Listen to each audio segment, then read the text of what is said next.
طرف فرمایا اور فرمایا کہ وہ رؤوف اور رحیم بھی ہیں۔ جو آیت مقدسہ میں نے پڑھی یہ سورۃ توبہ کی آیت نمبر 28 ہے۔ اللہ نے فرمایا کہ تمہارے پاس تم ہی میں سے رسول آیا۔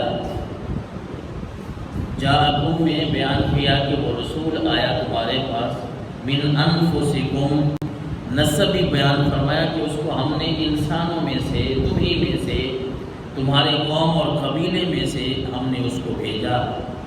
اور پھر آیت کے آخری الفاظ ہیں بالمؤمنین رؤوف الرحیم، وہ ایسے رسول ہیں، وہ ایسے نبی محتشم ہیں جو مومنوں پر مہربان بھی ہیں اور مومنوں پر رحیم بھی ہیں۔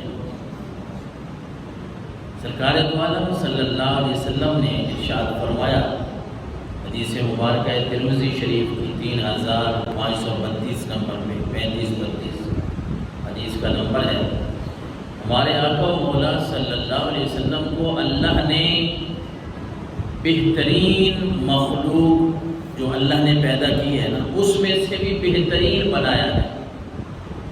حضور سرور کونین نے فرمایا ان اللہ خلق الخلق فجعلنی فی خیرہم فرقہ، اللہ نے مخلوق کو پیدا کیا تو مجھے بہترین جماعت میں، بہترین گروہ میں اللہ نے مجھے رکھا۔ اتنی خوبصورت بات ہے۔ اور پھر فرمایا ثم جعلہم فرقتین، پھر اللہ نے اس مخلوق کے، اس جماعت کے دو حصے کیے۔ فجعلنی فی خیرہم فرقہ، پھر اللہ نے مجھے بہترین جماعت میں رکھا، بہترین گروہ میں رکھا۔ پھر فرمایا ثم جعلہم قبائل فجعلنی فی خیرہم قبیلہ، پھر اللہ نے قبیلے بنائے، یہ ذاتیں بنائیں تو اللہ کے نبی نے فرمایا کہ پھر رب نے مجھے بہترین قبیلہ عطا فرمایا۔ ہمارے حضور سرور کونین صلی اللہ علیہ وسلم کا قبیلہ بھی اعلیٰ سے اعلیٰ تھا۔ پھر فرمایا ثم جعلہم بیوتا فجعلنی فی خیرہم بیتا وخیرہم نسبا، پھر اللہ نے جب گھر بنائے تو مجھے سب سے خوبصورت اور بہترین گھر عطا فرمایا۔ اس کے بعد فرمایا وخیرہم نسبا، اور اللہ نے مجھے عظیم اور بہترین نسب عطا فرمایا۔ ہمارے سرکار دو عالم صلی اللہ علیہ وسلم کو رب العالمین نے ہر لحاظ سے بہترین ہی پیدا فرمایا۔ جس طرح حضرت حسان کا وہ شعر پڑھتے ہیں نا، وَأَحْسَنُ مِنْكَ لَمْ تَرَ قَطُّ عَيْنِي وَأَجْمَلُ مِنْكَ لَمْ تَلِدِ النِّسَاءُ خُلِقْتَ مُبَرَّأً مِنْ كُلِّ عَيْبٍ كَأَنَّكَ قَدْ خُلِقْتَ كَمَا تَشَاءُ۔ حضرت حسان کہتے ہیں سونیا وَأَحْسَنُ مِنْكَ لَمْ تَرَ قَطُّ عَيْنِي، میری آنکھ نے تو تیرے جیسا سونا کوئی دیکھا ہی نہیں ہے۔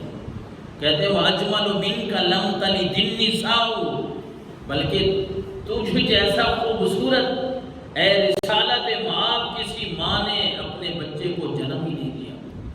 خُلِقْتَ مُبَرَّأً مِنْ كُلِّ عَيْبٍ كَأَنَّكَ قَدْ خُلِقْتَ كَمَا تَشَاءُ، اللہ نے آپ کو ہر عیب سے پاک پیدا فرمایا ہے، اس طرح لگتا ہے جس طرح آپ چاہتے تھے رب نے اسی طرح آپ کو پیدا فرما دیا۔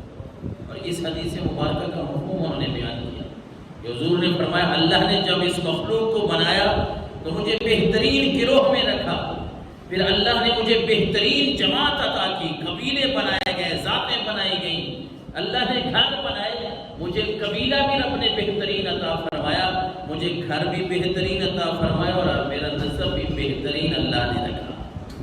خود سرکار دو عالم صلی اللہ